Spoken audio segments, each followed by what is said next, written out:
ดีลุงคนนี้ก็ขึ้นว่ามีลูกบ่าวลูกสาวอยู่5 คนแล้วกันโอ้เปิ้นมีลูกเหรอมีลูกบ่าวลูกสาวแต่แต่งงมแต่งงานกันไปหมดแล้วมี5 คน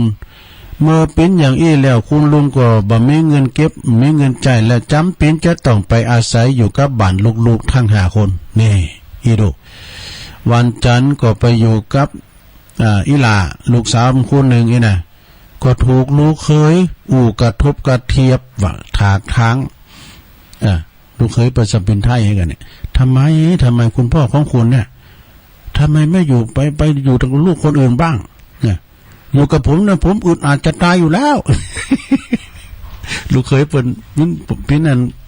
เป็นปัจจัยเนาะลูกเคยก็เป็นปัจจัยแกใช่นี่เป็นไทยเองอะเป็นไทยอะไรทำไมแหมแม่ค้าเนี่ยสึงตึงจะเลยเนี่ยคุณนักการสึงตึงโตอย่ามายอพวกเลยครับวันอังคารนะลุงคนนี้ก็ไปอยู่ด้วยลูกบ่าวลูกชายนะเนี่ยไปอยู่ด้วยลูกชายวันอังคารนะวันอังคารก็ไปอยู่กับบ้านลูกชายก็ถูกหลานว่ะแล้วก็ลูกสะใภ้นะลูกไปนี่นะมากระทบกระเทบเช่นว่าลำคาญคุณปู่จังเลยหลานบ่นะเนี่ยอาหารของหนูคุณปู่ก็เอาไปกินหมดดูอาหารขนมจอกได้มีกันเนาะขนมอันเนี้ยขนมยอดผู้ ก็เอาไปกินหมดทำไมคุณปู่ถึงไม่อยู่บ้านคนอื่นบ้างนี่อีหลานี่นะแกเหมือนกันเนอะหลานบ่เนาะป่วยเป็นเช่นนี้ตลอดเนอะคุณลุงก็เป็นไปอยู่บ้านหลังนึงเนี่ยฮะเนอะเอี้ยนี้เขามีประโยชน์แล้วนะเปิ้นเป็นลูกกอบไปหันตีไปไกลๆลุงหมดเลย เป็นลุงฟุตบอลมาแล้วจะเป็นลูกอันอย่างก็วอลเลย์บอลนั้นรูก็อยู่กะเนาะวอลเลย์บอลนั้นรูก็อยู่กะกันไวมันแข็งแรงหนาแดงแสงเหออกแดงเปลืองเหลืองอย่างหลวงพ่อมานิดได้ดี อกแดงเปลืองเหลืองเอาเมื่อวันเท่าเกเลมอนมาแล้วไฟมันไขสู้แล้วเฮ้ยไปอยู่ลูกคนนึงก็บ่สู้ไปอยู่กับลูกคนนึงก็บ่สู้เอาบางคนเท่าก็เว้นเนี่ยเปิ้นว่าคอนมีเฮ็ดเนี่ยลงเด้อคอนมีเฮ็ดน่ะเป็นอย่างอี้ตลอดเวลาคุณลุงก็เลยเป็นไปอยู่คุณนั้นบ้านนั้นหลังบ้านหลังนั้นทีบ้านหลังนี้ทีเนี่ยที่เขาก็บ่ใครสู้นี่ที่ว่าบุตรที่ว่าดาตัวเก่าเนอะนะเป็นปอเป็นแม่นี่นะสดาญาติโยมทั้งหลายเอ้ยลองพอเด้อลองปอตายแม่ตายเด้อสดาลองพอมันต้องงอมไปจนมุนนะอย่างตัวลุงเนี่ยกำผ้าดูตัวลุงก็เมื่อปอหอตายเขาดูมก่อนนี่เป็นอย่างนั้นอย่างตัวลุงทองบาทเนี่ยเมื่อปอตายเมื่อจะเหมือนเนี่ยเปิ้นไปเตะทำไว้เนาะไปเปิ้นลูกเปิ้นตายกันเปิ้นตายเปิ้นหายกันนะโอ้ไปว่าไปหายตัวโยมเนาะมันเป็นธรรมดาเกิดแก่เจ็บตายเนี่ยเฮาคนนี้แต่ตายเหมือนกันดูปัญญาเปิ้นไปดีเลยไปหายเด้อดักดีอายเปิ้น อันนี้จังทุกครั้งนะตาเวลาปอตัวตายหายเพราะเฮาอันตอนนั้นเปิ้นต่ออายุมาเนาะต่ออายุโรงยามาเนาะเราบอกกับปีเนาะเอ้าปากันห่างขันสุมาไอ้ปอเเปิ้นอยู่ด้วยหอมได้แล้วก็ถ้าตกกับว่าได้เนี่ยเตี้ยวไปพวกเพื่อสวนลำไยไปให้ปล่อยโห่กันนุ๊กมันกัดอกมันมีลุมมันเลยกันเวลาหอมหายเนี่ยมันขึ้นมามึกมึนแล้วมันดึงน้ำตาลุ่นดันหายเลยแหละมันเป็นนี่ดูถึงไหนละเป็นเช่นนี้ตลอดคุณลุงก็เวไปอยู่บ้านหลังนั้นทีบ้านหลังนี้ทีนะก็ถูกลูกเคยพองลูกสะใภ้พองถากทางหือเจ็บช้ำน้ำใจอยู่เสมอว่ะตลอดเวลาคุณลุงก็ต้องทนเอานะทนเอาเพราะว่าค้อนมีเฮ็ดอยู่ด้วยเปิ้นโบโลบันโลยังก็ไม่ค่อยได้ละนะเก็บเงินเก็บแต่เพราะว่าคุณลุงนี่บ่มีเงินเก็บเงินไหวยังก่อนเปิ้นมีเงินเดินเบยยังชีพมีกันเนาะกันเบยยังชีพมีก็ยังแควนหน่อยเยอะโอ้บุกเงินเงินเดินเสือถ่าออกแล้วไว้หวานเนี่ย แต่ก็บาทเดียวก็มีแล้วอันนี้นะ คุณถามมีทรัพย์สินเงินทองมีอยู่หันวันหนึ่งคุณลุงก็เต็ดสินใจเล็กๆลูกๆมาว่าห้องลูกมาลูกทุกคนลูกหลานมานี่กันเนอะบัดนี้อีปอนี่นะเนี่ยจะต้องจากลูกจากเต่าไปอยู่2 ปีเนอะ2 ปีนะลูกนะเพราะว่าปืนของอีปอนี่นะมันเขียนจดหมายมามันมีเมืองทองคำ มันเขียนจดหมายมาบอกอีปอไปช่วยงานมันขอร้องอีปอไปช่วยงานที่เมืองทองคำมันสัก2 ปีนี่เนอะไอ้ว่านะปอจำเป็นต้องจากลูกจากหลานไปเกินเนอะไอ้นะปุตโตปรากฏว่าลูกๆทั้งหลายฟังแล้วก็ดีอกดีใจสนับสนุนว่าหั่นเพื่อจะได้ให้คุณลุงคุณปอเนี่ยไปให้มันป่นๆให้ดูอย่างนี้จะได้บ่เป็นภาระอีกต่อไป ฟังไว้หน่อยซะท่าเนอะบดีอันทำหน่อยก็ลูกสูเนาะจะมาคำอย่างเนี่ยมันกำมันติดโหจะโหลดนะมันตัวห้อยล่อนะนี่กงกรรมกงเกวียน ก็ดีคุณเฒ่านั้นก็ไปอยู่ไปมา2 ปีเนาะปิกมาแล้วครบ2 ปีแล้วโว้ยขนาดได้ครบ2 ปีแล้วก็ปิกมาแล้วเอากับนี่นะคุณลุงก็ปาปิกเข้าบ้านเขาจองมากลับมาพร้อมกับลังเล็กนี่ลังเล็กในตัวชีวิตคุณลุงได้นะกลับมาพร้อมกับลังเล็กใบใหญ่ใบหนึ่งไปที่ไหนแกก็ลากลังเล็กไปอยู่อันนั้นนะลูกๆก็ปากันแปลกอกแปลกใจก็เลยถามว่าเสือเถ่านี่บ่ บ่ก่อนล่างนั่นน่ะมันเป็นอย่างน่ะล่างนั่นน่ะเหี้ยไปไหนก็เอาไปตัวอันเดี๋ยวที่เขามันจะอุโมงค์เสียเปิ้นดอกมันไม่มีประโยชน์อย่างน่ะล่างนั่นน่ะนี่นะเขาเอ็กซ่าเสียปอมันคุณลุงก็ตอบว่าลุงเอ้ย มันเป็นสมบัติสิ้นสุดท้ายของอีปอแล้วนี่สมบัตินี่นะมันเป็นสมบัติสำคัญกันเลยอันที่ได้มาจากเมืองทองคำของเปิ่นอีปอนี่ตอนนั้นเขาหูผึ่งแล้วหรอลุงร้านน่ะหูผึ่งแล้วตัวอีปอถ้าบอกอีนะเนี่ยลังนี่มันสมบัติสิ้นสุดท้ายของอีปอเป็นของสำคัญนะถ้าไผดูแลอีปอดีที่สุดจนถึงเวลาสุดท้ายเผาผีจีกระดูกอีปอน่ะสมบัตินี่เอาปากันเอาไปเถอะไปแบ่งกันเด้อนี่นะทั้งหมดอ่ะ นี่ปวดปากฏว่าลูกๆลานั้นปากันตื่นเต้นต่างก็อาสาว่าหั่นดูแลปอเป็นอย่างดีเป็นการยกใหญ่วันจันทร์เนาะก็เอาอีปอน่ะไปอยู่ด้วยลูกสาวคุณโตนี่ลูกเขยก็บ่โตกับหลานเนี่ยปากันเอาอกเอาใจบีบโน้ตว่าหั่นเนี่ยบีบโน้ตว่าปออุ้ยเจ็บไหนนะแล้วจะย่ำมื้อนะจะบีบมื้อไหนน่ะหาของกินดีๆลำๆมาหือบ่โตเน็ตได้ก็ได้ไปเอาเป็นตัวอย่างก็ได้เด้อ แต่นะเพิ่นก็มีแต่นะก็เด้อแต่ก็ยังบ่ถึงยังบ่ทันไรเลยลูกชายคนที่2มันลูเอาไปนอนทำแล้วนี่ลูกันเฮ้ยตามมาไปปอคืนนี้อันที่เฮินข่อยว่าอันตุ่มย่ำนะไอ้นั่น กูเพิ่นไปเนาะเมื่อกี้ข่าวเฮินข่อยเบิ่นน่ะยองเพิ่นว่าข่อยเนาะข่อยก็คือว่าผมอันไปกินข้าวเห็นผมบ่น่ะวันนี้ปอไปนอนเห็นผมบ่น่ะนะนั่งเขาเห็นกินพิเศษอ่ะกูเพิ่นไปเนาะ แล้วก็เช่นกันนะไปอยู่ได้วัน2 วันเอาแล้วลูกสาวคนที่3มาทันละป้าอันไอ้นานน่ะเนี่ยลูกเคยไป นานแล้วก็อันเพิ่นลาบจัดลำไหนเอาปอไปกินด้วยก็ไปเนี่ยรู้กันเนาะปรากฏว่าลูกทั้งหลายทั้งหาคุณนั่นน่ะโอ้ลูกทั้งหาคุณของคุณลุงน่ะต่างแย่งกันว่าเอาอกเอาใจปนในบัดนะประคบบางงมเอาอกใจคุณลุงเป็นอย่างดีแต่ว่าเวลาต่อมาคุณลุงนั้นก็หลากลังไปนั้นน่ะไปอันตลอดเวลานะเวลารับเวลานอนก็เอามามองเป็นหมอน เวลาผ่านไป7 ปีหรอโอ้มึนนะแกเนี่ยเวลาผ่านไป7 ปีลุงคนนี้ก็ขึ้นเสียชีวิตลุงเปิ้นลุ่มหายตายจากหลังจากส่งสักการตั้นขาบงานศพเรียบร้อยแล้วทุกคนก็มานั่งล้อมลังเล็กนั่นน่ะเพื่อว่าจะมาขอแบ่งสมบัติกันลูกสาวคนโตก็เลยเป็นคนเปิดเมตเปิดลังเล็กน่ะก็ป้าว่ามีผ้าขาวทำแจ้นเลยปิดบังไว้มีผ้าขาวอยู่แฮมแจ้นนึงแล้วก็มีจดหมายกล่อมฉบับหนึ่งวางอยู่ที่หน้าที่หันนะลูกสาวคนโตก็มาเปิดอ่านให้ลูกให้น้องๆได้ฟัง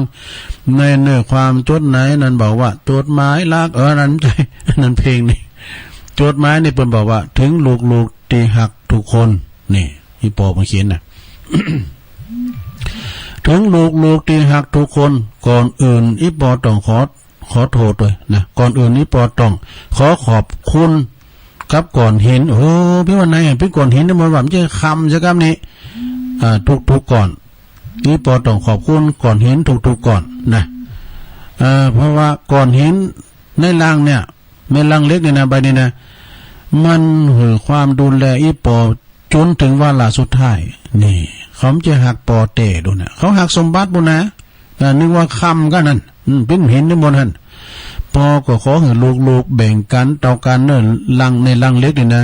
มีคุณก่อนกูก็เอาไปมันเตากันเนอะนะแล้วก็ปอก็เปิดเป็นอนุสรณ์ว่ะเตือนอกเตือนใจให้พวกเจ้าทั้งหลายหมั่นเก็บออมลมดิสตังสตุงสตังนี่จะไปกินง่ายใจโอ้ยบนขึ้นสอนมาตอนนี้ท่านบอกจะไปกินง่ายใจโอ้ขอเก็บเงินเก็บทองไว้ถ้าว่าเท่าเกเรหมดมากก็จะได้สบายจะบัดได้ใจชีวิตอย่างอีปอน่ะสมเพชอย่างอีปอเนี่ยย้อนเขาตัวเก่าหันอีปอในใจกว้างลำไปหันยังก็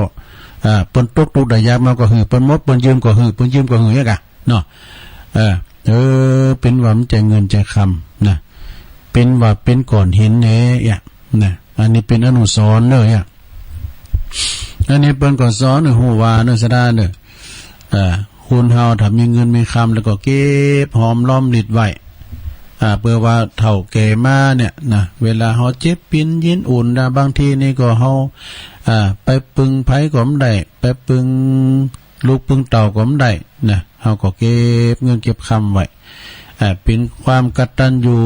กตเวทิตากุลลูกเต่าเหล่าล้านเลนเวลาพ่อแม่เฮาเนี่ยเปิ้นตุกพันกันอยากมานี่เฮาก็ไปอยู่ไปใจเปิ้นพองนะไปอยู่ไปใจว่าเดี๋ยวนี้ถ้าว่ามันได้ไปก็ดีนะก็โทรละซับไปบ่เฮากินข้าวแล้วเป็นพองอยู่ดีสบายไอ้น่ะเนาะกินข้าวนานๆมัมกินข้าวหลายๆแล้วก็พอเฮาแล้วการเอาไปแอวหาเนาะแปลงกำลังใจให้เพิ่นเนาะโทรหาคนอื่นเนี่ยโอ้มึนแล้วมึนเตอนี่ก็เวลาปอมาโทรมาก็ดีแม่โทรมาก็ดีมันแล้วการแล้วนี่เตะแน่ระวังหัวนี่มันความจริงมันก็มีแล้วว่าแบบได้เนาะเอาแล้วสนาตุลุงตามสัญญาตุลุงก็จะเปิดสายแล้วนี่อีโดช่วยกันจัดนะกะมันเป็นอย่างอีโดเนาะอันนี้นี่ว่าจะก็ไม่เดินเพี้ยนใครแต่กะอันนี้เป็นคำอย่าว่าดื่มน้ำร้อนปลอดโรคทุกโรคอันนี้ก็เคยว่าแล้วเนาะผูกไว้ว่าแถมต่อไปจะเปิดสายใหม่เข้ามาพอง0899556506เนี่ยช่วยกันจัดหรอเนาะอันนี้นะตุลุงเป็นกันเองเนอะลูกทุงนะสถาไปเกรงใจตุลุงเนอะเจริญปอนแม่จันโสมเกรงใจเป็นสมบัติของผู้ดีแต่นั่นน่ะนมัสการเจ้าสาธุเจริญพรแม่จันโสมหลังการแม่สาวมาเจ้าก็ฟังเปิ้นเนาะฟังเปิ้นม่วนดินะกำเจ้าตุลุงก็ฟังอาจารย์ปะครูเจ้านี่ฟังได้องค์ใดก็ฟังกูตนกู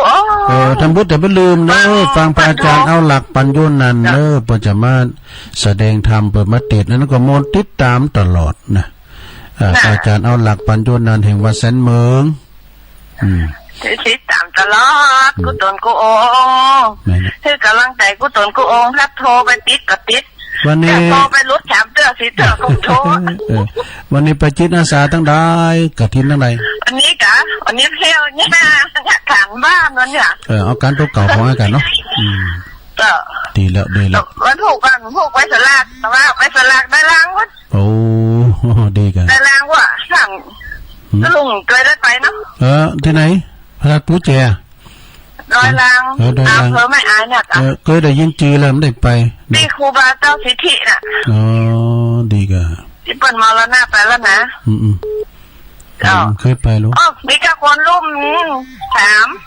แม่ก็ในตัวแทนตัวแทนตอนตัวแทนไม่อายส่งเข้าประกวดเข้าไปก็รู้กับมือเป็นยังได้เงินก่อนเลิกประเตือนเนอะ เปิ้นฟังกันหนัก เนาะ เนาะ นี่เปิ้นโทรเป็นนักกว่าได้ ครับแต่เปิ้นฟังกันหลายอยู่เนาะ เจ้าโอ้ฟังกันเป็นอำเภอฟังอำเภอใช่ไหมอำเภอไม่อายคำนัก ดีกะ เจ้า ขอบคุณแม่จันโซ หลายเลยวันนี้นะ สาธุ เจ้านมัสการนะเจ้า จากอย่าอยู่แต่ก็โทรมาลูกเนาะไปปิ้นหยังก็เจริญปอน ยาวภาษาครับสุลุง อ้อมน้อยบุญปันมาแล้ว สายใหม่แล้วสายใหม่แต่สายใหม่วันนี้นะ โอ้ยอย่างนี้ขายมะพร้าวกับเลยเนี่ย แต่ใคร มันเป็นอย่างรายการอย่างนี้รายการขายมะพร้าวแล้วกล้าขายครับต้องทำมากอะไร มันใจกันทางตุลุงแต้มเป็นหยังแต่ไปโทรไปทางพระครูกับอันนั้นเป็นธรรมะรุ่นๆนะเป็นธรรมะเนาะอย่างตุลุงเนี่ยมันลูกทงเนาะอย่างได้ก็มีแต่คนเราไปเร็วแล้วโอ้เขาเห็น กำลังใจสุลุงอยู่เนอะ โอ้ขอบคุณปนหน่อยเด้อ ครับภาษาครับผมฟังตลอดแต่ไม่ให้โทรแล้วมันโทรอย่างห่างๆเราครับพี่ดีแล้วโทรมากันทำโทรมาก่อน ขอบคุณครับภาษาครับผมก็ห้องกลมฮู้ว่าเปิ้นฟังนะโทรมาเติมเป็นยังเจริญปอนกลับไปสาตะลงเจ้าอันนี้แม่พรป่าเศร้าละปูนเนาะจ้ามาแล้วตะลงมันช่วงนี้ออกเป็นวิทยุมันเนาะยองฟังอยู่เด้อเจ้าเพราะว่าอันเป็นเวลาปืนก่อนนะคะเราอยู่เก่ากลางนะอยู่เก่ากลางดีละเจ้าตะลงตอนนี้มีกระคนถามหาตะลงว่าวันใดตะลงจะออกนะวันพักวันพักจนก็มึนไปอ่ะเจ้าอันเป็นพิเศษอันนี้มันคือว่ามาก่อนเวลาเพราะว่าเตือนเวลาเบิ่นเนาะบริหารเวลาพวกส้นให้กับพวกก็ซ้ำแบบอันจะจัดนะกับพวกก็จัดอยู่แต่ช่วงเจ้าก็ไปรับกฐินเนี่ยก่อนเนี่ยก็ไปช่วยเบิดงานกฐินฉันเพิ่งมาก็มาอ่ะก็ช่วงนี้ก็เป็นงานกฐินตลอดโอ้แต่ก็มีถึงว่าอ่ะก็อาจารย์พระครูผมได้อยู่ก็อันบริหารเวลาเพิ่นนะก็จ้าขอบคุณแม่พรนักๆเด้อจ้ากำลังใหญ่ทะลงนะเจ้าสาธุเจ้าแม่พรป่าเศร้าเน้ออันนี้นะเพิ่นอยู่อุโมงค์ละปูนเจริญปอนโอ้ยสาเจ้าตุ้งตั้งได้จ้าแม่ทำตับเต้าใจประการแม่ทำตับเต้ามาแล้วชัยประการฟังเจ้าละกะเจ้าฟังกับเจ้าละดับหายน่ะนี่กันมันยังไงฮะว่าน่ะเพิ่งก็โทรมานะไปยังก็เดี๋ยวมันก็ดีอ่ะเนาะเจ้าเนี่ยเป็นโทรไปโทรแล้วโทรแฮมโทรหาอาจารย์นะอาจารย์ก็บนไปหูอยู่คนละปีเนี่ยฮะปัญญาจะได้เนาะแม่น่ะแม่ปานีสุดที่นั่นนะเพิ่นอยู่เรื่องน้องหลอกแม่น่ะผู้ก่อนจะตีทำเพิ่นจะตีได้2เดือนน่ะเนาะประมาณนั้นน่ะสบายสาตัวลงโอ้โทรตั้งแต่สายแรกแล้วนะโควิดมันเอาไปก่อนเปิ้นไว้นะเสียงเห่าๆน่ะโควิดก็หายแซ่บนะมันนี่ไม่ได้ยินเสียงนะนักโควิดโดยหลังทำก็หายไปเด้อลำไยถูกแล้วหนีไปบวชแล้วตัดทุลุงเกษตรกรเนาะนะก็ถ้าแต่โนการแต่จะฟังอยู่กำหูเนาะแต่ได้ยินก็โทรมาพ้องเด้อโควิดแม่ทำตับเต้าก็สบายดีเนาะยินดีหลายๆนะแม่เด้อเจ้าสบายดีอยู่กะพวกโทรมาแถมสาธุดีอกได้ใจแม่ขอโทรไหมนะช่วยกันจัดรายการเนี่ยเวลาเหลือหลายอยู่นะเจริญปอนไอ้สาเจ้าต้นลงอันนี้แม่ไข่แก้วบ่อสร้างสันกับแปงเจ้าแม่ไข่แก้วเนาะเจ้าแม่ไข่แก้วสันกับแปงบ่อสร้างสันกับแปงเจ้าแม่น่ะบ่อสร้างให้โทรหาต้นลุงแล้วบอกฮู้จักเบอร์โทรแล้วก็ได้ยินต้นลุงบอกตะกี้ป้าจดแล้วเดี๋ยวเนี่ยแต่ก็ท่านเตือนเป็นก็ลืมเนาะท่านเตือนเป็นก็ไม่ได้แต่ได้ตัวลุงย่ำนะเมื่อแล้วเจ้าฟังทุกตนทุกองค์ฟังมาเจ้าก็ฟังหนอตี3ก็ฟังบ่าย3ก็ฟังเนี่ยแล้วแบบเขาจะเบอร์โทรตู้ลุงเดี๋ยวนี้จะหาได้วันนี้แน่เคติดฟ้ากันเด้อเคติดฟ้าฟังมาเมื่อแล้วเจ้าแล้วมันมีเบอร์โทร 0899555656น่ะงวดแรกก็ออกแล้วคุณเพิ่นบอกกันทุกวันเอาน้ำจางเอากันลูก59อ่ะอันนี้ถูกแล้วเนาะถูกต้องเลยนะถูกต้อง8995556ถูกต้องเลยนะคุณก็เคยออกเหมือนกันนะนี่ตัวจำไว้เป็นกำลังใจนะเจ้าขอบคุณแม่ไข่เกี่ยวหลายๆเด้อสายใหม่สายใหม่สารพัดสารเพอันนี้สเปเฮลาโดยตุลุงอ่ะเอาหันหน่อยๆกะเนาะบริหารเวลาแล้ววันถูกมาเจ้ามีเหรอท่านพระครูกะท่านพระครูตุลุงก็มาแรงกะตุลุงมาเอ๊ะกะตุลุงก็ท่านพระครูก็โทรบ่อยอย่างนั้นมันแต่คืนแต่เจ้าตีสามกระโทรค่ะเพื่อนดีแล้วขอบคุณแม่ไข่แก้วทุกตนทุกองนะเจ้าแต่บุญก็ฟังแถมพระอาจารย์เอาหลักปัญโยนันเนาะสาธุนะมันถูกนี่มีเหรอตุลุงอ่ะมีมันแรงเนี่ยกะเจ้านี่กับพระครูอภิวัฒนวิกรมพอเฮากะมีวันตุลุงมันคุณมีวันพฤหัสป่ะตุลุงอ่ะพระตุลุงมีวันพฤหัสป่ะวันนี้วันพักวันพฤหัสได้วันพฤหัสแล้วก็เมื่อกี้ได้ยินตุลุงว่าวันที่13 14 25อันต้นแรงเดียวก็คือ3วันโหลด3แรงโหลดมาแรงอ่ะก็มานะกันพวกก็มานะกันแม่ก็เจ้าไว้เจ้าเป็นกำลังใจกันนะเจ้าขอบคุณหลายๆแม่ไข่แก้วบ่อสากเพลงประมวลงามแท้แม่นางโอสาเจริญปอนจานมัสการเจ้าตุลุงอันนี้โยมพิสมัยแล้วเนี่ย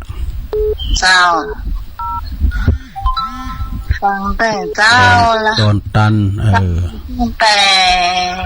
แม่ลิมจานนิพนธ์เล่าชัดเจนดีเนาะอยู่ไกลอันนี้เนาะชัดเจนดีเนาะเจ้า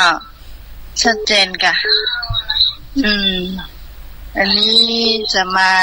ว่าข่าวสักน้อยหนึ่งทำบุญไปเตอะตึงบ่เสียหายจากสุขสบายชาตินี้ชาติหน้าชีวิตดับขันจีวันม้อยมายังมีสเบียงร่วงหน้าไว้รอทำนักทำน้อยบึกทำนักทำน้อยบึกเป็นยังเนาะเดี๋ยวตั้งใจกันพี่ยังสะสมเตอหนอเตอเล็กเตอน้อยเตอเล็กเตอน้อยจอทำบุญไปเตอไอ้นั่นเนาะยินเสียงตัวเก่าใส่ครอบหัวกันพอดีออกไปทั้งหนองแล้วก็มาโกโทรศัพท์แล้วมันติดพอดียินดีหลายๆความติดเตื่อยมันจะไปเบาวิทยุก่อนนี่เนาะกดปุ๊บมันติดพอดีก็เลยลวดยะขอบคุณนะยินดีหลายๆเนอะโยมพิสมัยดอนตันจากแม่ลิมในเป็นดีเจตัวแล้วก็ฟังตัวตะกี้ได้ยินเสียงพี่พรจากโทรศัพท์พี่พรมาหูว่าเสียงดังบ่ดังน้องโทรหาพี่พรบ่ได้เนอะพี่พรเนอะสาธุขอบคุณแม่บุญเพ็ญอำคตเป็นทำบุญในโรงเนาะวันนี้เป็นวันคล้ายวันสวรรคตของในโรงโลกเก่าเนอะสตาเพิ่นใส่สุดเหลืองกันนะใส่สุดเหลืองกันเนาะผูกกดจะเตะน้องเบี้ยววะน้องเบี้ยวรอบ2เนาะครับน้องเบี้ยวครับวันนี้แม่พรบอกมาเลยแท้วันนี้ยายพรบอกมาเลยแท้ยายพรแต่ยายพรมั่มนะก็ลงจากเล่นเพิ่นน่ะในการมีความสุขดีนะเดี๋ยวขึ้นมาเด้อยายพรเด้อในการยายพรน้องเบี้ยวถามหาทางไว้สาครับขอบคุณน้องเบี้ยวเนอะยายพรก็เป็นอันตัวตลกเหมือนกันนะไผก็ใครหันยายพรโมดยายพรเนี่ยเป็นตัวเด่นในคืนเฮาเนอะยายพรก็โทรมาเนอะยายพรเจริญปอนเข้ามาใหม่เจริญปอนเจริญปอนติดแล้วไม่พระเจ้าท่านใดจ้าโยม ดังกอยลุงนี่จำแม่ไม่ได้นอบใช่ก็แม่สีพันเนี่ยแม่สีพันนี่กะแม่สีพันล้องไม่ได้ท้องมันก็ค่อยตีอ่ะตาไม่ว่างตาไม่ว่างกันเลยล้องล้องล้องนี่อยู่สลับปีกันไหมนี่อยู่นี่กับสันผีเสื้อเจ้าสุภาพเด้อสลับแป้งอ่ะสันผีเสื้อล้องโมห้าสันผีเสื้อโอ้คนเนี่ยมันนักว่าเนาะมนดีเลยรูปไหนมีความสูดีจ้ามนดีเนาะโทรมาไอ้กันไม่ก็แค่โทรถึงวันบางวันมันก็โทรแบบตีแต่นะติดแล้วเราวันนี้โอ้โจกดีอะกันลุงม่วนเลยคนดีแต่มันม่วนดีมันมีความสุขมากคุณเนาะแม่น่ะก็อันน่ะตุลุงก็อันหูไปกันแล้วก็อันปวดไซส์ลายๆให้หน่อยเนาะแต่คุยกันจัดรายการคนก็ชอบฟังนักเดี๋ยวคนใจบุญนักนะโอ้แต่กับเพิ่งคิดบนต่างกันแต่เนิ่มเดี๋ยวนี้นะแม่ใครไปเดี๋ยวนี้มันมาอยู่ใหม่มันบอกว่าจำใครอย่างฉันปะครูน่ะเป็นตาลกระถิ่นเศร้าหวัดก็มีเนี่ยก็เขียมเนี่ยวันนั้นน่ะตุลุงกับไปไหนก็ยากนะสมเด็จก็การมาแก่มาหิ้มเนี่ยเอาลูกเคืองไปยากแล้วนี่มันมีโลดประจำทางอ่ะมันมีโลดทางเลยแล้วลูกเขาก็บอกว่าไปส่งเนาะโอ้วันนั้นนี่ไม่เซ็งวันนั้นก็เมารถไปท่าไม่อีแหละดีกันไปกับเพื่อนกันมาเป็นยังได้ไปไหนก็ฟังรายการน้องแม่เนาะขอบคุณเนอะอย่างวันนั้นเอาไว้ไปถวายไปเก็บบัตรน้อยไว้ขอบคุณเนอะแม่สีพันเนอะฟังไปเลยสาธุแม่สีพันสันผีเสื้อร้องอ้อเจริญปอนโอ้ว่าสัตว์เจ้ากว่าจะได้แม่จรูนปกปิงเมืองนี่แล้วสรุปแล้วท่านครูก็จะมาว่าฝ่ายหินกับเจ้าเป็นมีอย่างมันตั้งกระถินแต่ไปตั้งถึงพุกกันแต่ประกาศอันเป็นอาจจะไปก่อนหรือว่าไปหลังถ้าฟังไปหากันเนอะตัวลงกับบาหูได้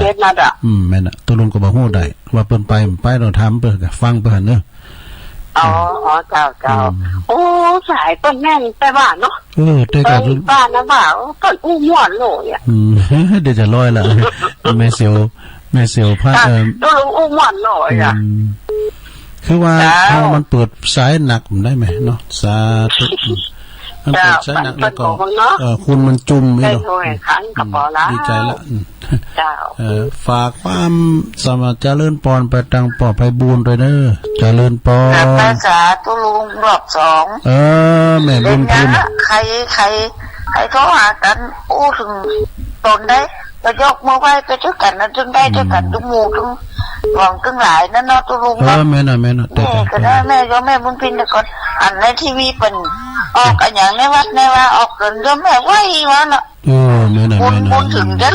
ถึงจะมาถึงวันนี้แต่ก่อนมันไม่ค่อยมีบุญละก็บุญที่ฮั่นนะตุลุงแต่ก็ใส่ชุดเหลืองนั่นแหละสะพานบุญน่าเฮาก็ใส่ชุดเหลืองนะกับเฮานี่ก็มันต้องเหลืองตลอดเฮาเนาะชุดเหลืองนั่นน่ะเป็นกำลังใจทุกคนเนอะโอ้บุญหนักบุญหลายสาธุแม่บุญพินนี่เปิดอยู่โรงพยาบาลลานนาไก่กับบ้านแม่น้อยหน้าศาลากลางเจริญปอนสาธุพระครู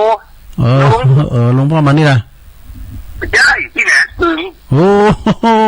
เสียงเหมือนกันล้ำเลิฟไปนั้นเพิ่งนี่เพิ่นว่าแล้วไว้ฟังฟังเลยนะจันทร์ที่เป็นแต่ละปีรู้มันอยู่ปูหลอดที่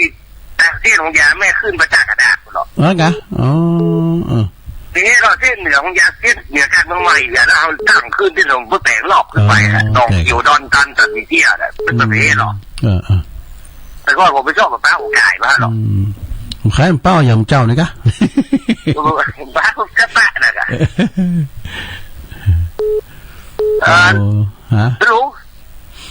ว่านี่ให้งานเข้าตุลุงเตียหน่อยมันเป็นงานที่ว่ามึนๆได้เลยออกแต่ว่าที่กล่าวคืนถึงวันนั้นหมายความว่าเป็นฝากประกาศได้หรอเอาละอัน ใช่เพี้ยได้ยินตุลุงเขียนหน่อยเอามันถ้าพ่อตุเจ้าแต่ว่าสีขาวเพื่อกับข่อยนะแต่ตุลุงลุกแล้วแหละแต่เขามันลุกแล้วแหละนะบางสิ่งคำกับไปลืมเนอะวันที่22เนอะครูบาในวังนะวันที่22ตุลาเพื่อจะตอดกะทินเนอะไปกินไปตานก็เป็นครับเปิดว่าถ้าตุลุงยองแล้วลุกและไปเช้าจ่ายถ้าเอาอย่างมันแน่นแม่ก่อนพี่หรอกนี่นะแต่ตุลุงก็ฟังเปิดเตะทำมนต์เปิดว่าจะเป็นครับเปิดว่าเหมือนตุลุงนี่เปิดว่าอันนี้มันเป็นธรรมดาอันนี้คือว่ามันคือว่าช่วยกันจัดหรอมันเป็นกันเองมันก็เปลี่ยนกระทุบกันไปอ่ะครับไม่รู้แม่นะตุลุงกับชอบอย่างมาห้องนะเพราะนั่นก็มีก็เปิดสายเนี่ยนะเขาว่านั่นน่ะโอ้ก็ยังจะได้เวลาให้กับเปิดสายนักเขาก็เป็นมีสองลมเรื่องเป็นข่าวเป็นวันนี้ผมเอาบะเก้าศูนย์ไว้พ่องยังพ่องอ่ะก็ได้จัดการนะจัดเถอะเนาะเอาจะเอาฟังตุลุงเอาอันใหม่มาเพิ่มสักหน่อยพอดีละแม่น่ะอันนี้มันใส่หน่อยด้วยนะเอานั้นมาใส่หน่อยอันนี้มาใส่หน่อยจะได้พริกแพงให้ใหม่เอาหน่อยนั่งก็หน่อยอันนี้ตุลุงทับหนักนะตุลุงต้องเตรียมดีๆก่อนเดี๋ยวตุลุงจะมดจะมุดตุลุงได้ก็มันตึกๆนะมดฝ่าเป็นเตือนเหมือนกันลูกถึงเอาเปิดมาช่วยอูขอบคุณเนอเป็นนั้นปึ้งสาธุอันนี้สายบุญหอดตังสารปีเนอปีนานเฮานะเจริญปอนอัลลาฮ์ฮัลโหลติดแล้วมาจัดการยับยายพรมาแล้วบนโต่งหากันเนี่ยไปอยู่ที่ไหนน่ะบนโต่งหากันอยู่ติ๊กๆนี่หรือว่ามาได้ยังไงฝนตกอ่ะโอ้แบบกิ๊กก็ไม่ดีแต่กันเนาะแต่ก็ติดแล้วเหรอโถลองวัวแดงสันกับแป้งเกงใหม่ยายอ่ะมันมากกันไปอ่ะมันก็อากาศพยายามมันเป็นสายวัดใจด้วยยายพรฟังจ้าแล้วกะฟังเนี่ยมันด่าโม่โอ้แต่กันเนาะโทษได้กับแบบติดแล้วโทษเมื่อวันติดได้แล้วไปเสียเวลาอยู่ห้องเพลงสักเพลงเหรอเนี่ยโทรหาพระครูว่าเยอะเลยได้ยินอยู่อันน่าจะเหนื่อยเลยไปพอเขาไข่หันยายพรนำเดี๋ยวน่ะตุลุงก็ไข่หันนะถ้าได้ตุ๋ยนะถ้าจะงามของกันยายพรเนี่ยนะเชียวติ้มปากนี่ดีเลยฮะอันไปเกี่ยวใส่สแตนเลสได้กันเพราะว่ามันหมอเป็นอ่อนน้อยมากเสียได้แต่เนี่ยมันไม่ได้อ่ะยังอุ่มม้วนอยู่ดูอุ่มม้วนอยู่นี่จะรู้รู้ยายพรนั้นเกี่ยวมันคือได้เหรอได้อยู่เนาะโอ้กินได้ก็ละแน่โตอีดีอีกอะดีแล้วโตยายพรเนี่ยแล้วไผก็ไข่หันเนอะพอจะร้องก็เดินแต่ไปเอี่ยวหาแต่ไปหอมปล่อยมีคุณถามหาถึงวันอ่ะกินก่อนหลายๆเนอะมัมน้องเบี้ยวถามหาละน้องเบี้ยวก็ถามหาเนอะแต่น้องเบี้ยวโทรมาเนอะยายพรน่ะเป็นน้องเบี้ยวเป็นถามหาดูบุกโทรมาทำเนอะตายอ่ะสวัสดีผมเป็นเจ้าพระครูอ่ะไม่ว่าผมเป็นเจ้าพระครูเปิดเขตอ่ะเจ้าได้ยินนะกันยายพรเจ้าตุลุงก็ได้ยินนะเนาะแล้วมันแรงเลยอยากพูดมันแรงเลยอยากพูดแรงก็ตุลุงก็ได้มาเต้นเป็นอยู่ผู้ก็โทรมาทำเนอะเต็มเจ้านี่เปิ้นจะออกอยู่กะกูจะลบเยอะเห็นนะยังว่าเล่นยายเนี่ยนั่นน่ะดีละอ้าวยินดีนะยายพรสาธุยายพรลองโวแดงสันกับแป้งเจียงใหม่เจริญปอนสวัสดีเจ้าต้องได้จ้ะนี่แม่อยู่ไหนบันที่หลงเจ้าบันที่หลงเนี่ยแม่ยังก่อแม่มันนี่เจ้าแต่แม่มันนี่เด็กอะบันที่หลงโทรมันน่ะมาโทรบัดนี้อ่ะมันฟังแล้วเปิดอ่ะอ่ะกะบันที่หลงบัดนี้อ่ะวะเนี่ย ติดแล้วโอ้ไอ้ลือหลงก็เดี๋ยวก็มานี้ จ้า แม่ฟัง เมื่อ3 โมงอ่ะ อ๋อดีกะ 3 โมงมา เป็น แล้ว เบิ่งพองหีบเล็กอ่ะลองวิจารณ์มาลอหีบเล็กอ่ะหีบเล็กนี่ปกป้องคุ้มครองคนเฒ่าได้นะเนาะเขาก็ว่าเงินคำมีในหันเนี่ยกะเนาะเป็นกระเป๋าว่างเป็นว่าหินไปเฮอ่ะเป็นอนุสรณ์โดอนุสรณ์ด้วยคนสั่งลูกสอนหลานกันมีลังเล็กนั่นก็บ่โทษเขาก็ตอนรับอ่ะจะเป็นบุกกอบด้วยดิกะที่ขัดที่ทำเหมือนกันนะแม่เนาะแม่มานีเนาะจ้าน่ะก็เจ้าก็ลืมถามแม่พรมีเงินกี่แสนจ้าจะได้ไปยืมยินดีแม่มานีเด้อเจ้าวันเจ้าสำลักใจนะเจ้าโอ้ขอบคุณก็อย่างงั้นพี่นันปึ้งว่าเหมือนกันน่ะตุลุงก็ขึ้นสอบเปิดซ้ายน่ะมันเปิ้นอู่กันนี่มันโมนดินะแล้วก็บอกว่าเอาเนื้อพร้อมกับตุลุงน่ะไปเปิดสายนักลำไปเจริญปอนไว้ตาตุลุงอันนี้ไอ้พลกะปนันพรปนันปนันปนันไม่อ่อนเนาะปนันฟังเจ้าอะไรกะครับผมเท่กะก็ธรรมดาสอนโลกว่าเตะเหรอธรรมดาสอนโลกเนาะครับจะได้สอหากันเด้อปนันพันกันได้นี่ต้องเห็นปนันรัตนานะโปรมาลา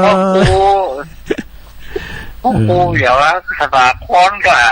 แม่น่ะพระครูสถาพรพัฒนารังสีเป็นเตดกำลาก็ผมไม่ได้เตดก็เกิดนั่นเป็นนักเทศด้วยว่าไปก็ไปเตดปนุติดต่างทำหลวงปนุเป็นเตดกุมารบันกันเนี่ยปนันพันฟังเจ้าละเนาะก็ได้สอหากันเด้อธรรมดาสอนโลกเลยนะครับผมเพราะเจ้าครับ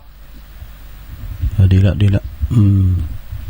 ผมไว้ตาแล้วครับขอบคุณปนันหนักๆเด้อครับผมสาธุ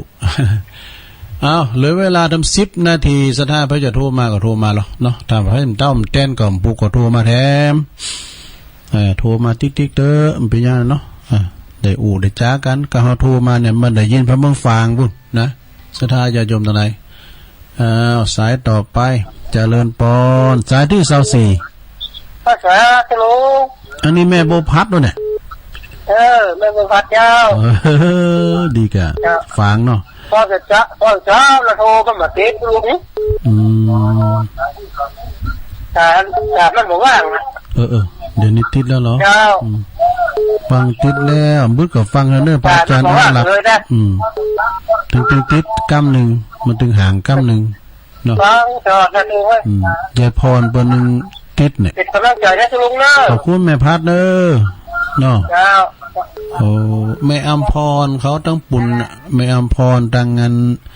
ปอมอนครับบุก้าห่างต่ำก้าปอเล่งนาลุงเขาน่ะโทรมาบ่เนาะเจริญปอน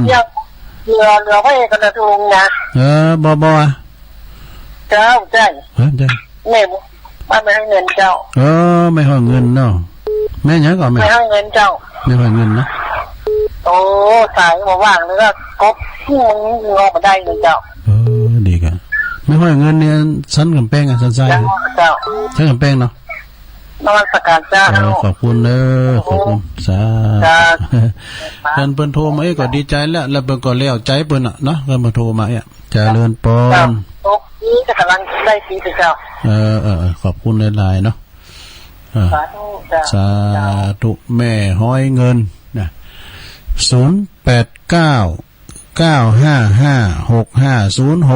เนี่ยจดว่าเดิมบุกต้อมแทนก่อนผูกก็โทรมาแถม